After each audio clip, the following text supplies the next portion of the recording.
তার উপর যে রকম রেপ থ্রেট হয়েছে, যেরকম অ্যাসিড ছোড়ার হুমকি দেওয়া হয়েছে, একা তো সে স্কুলে যেতেই পারছিল না, কিছু ভাবে তাকে স্কুলেতে পৌঁছানো হয়েছে।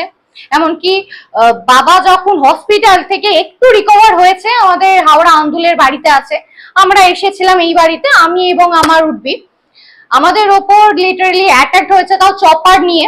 মানে আমি তো এইসব জিনিসের সম্মুখীন কখনো হইনি, হঠাৎ এত লোক এসে আমাদের ওপর হামলা করেছে। ভাগ্যিস দরজাটা গ্রিলটা আমাদের বন্ধ ছিল, সেটা ভেঙে ফেলবে রীতিমতো।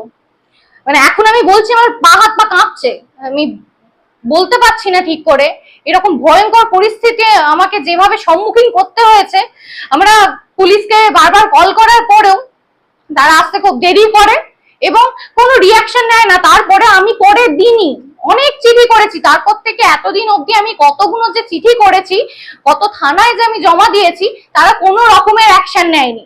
আমি চাই অ্যাকশন নিক, নাহলে এইভাবে এখন জানেন সমাজে কি হচ্ছিল, তার উপরে এইটুকু ছোট বাচ্চা মেয়ে যারা কোনো 18 হয়নি, মাধ্যমিক দেবে, তার সাথে এইরকম রেপ থ্রেট আর এই যে অ্যাসিড মারা, এই জিনিসগুলো আমি চাই একটু বন্ধ হোক। যদি হিউম্যান রাইটস এর যিনি আছেন তার মেয়ের ওপর যদি এরকম হামলা হতে পারে বা এইরকম থ্রেট আসতে পারে, তাহলে সাধারণ মেয়েরা কিভাবে প্রোটেক্ট থাকবে?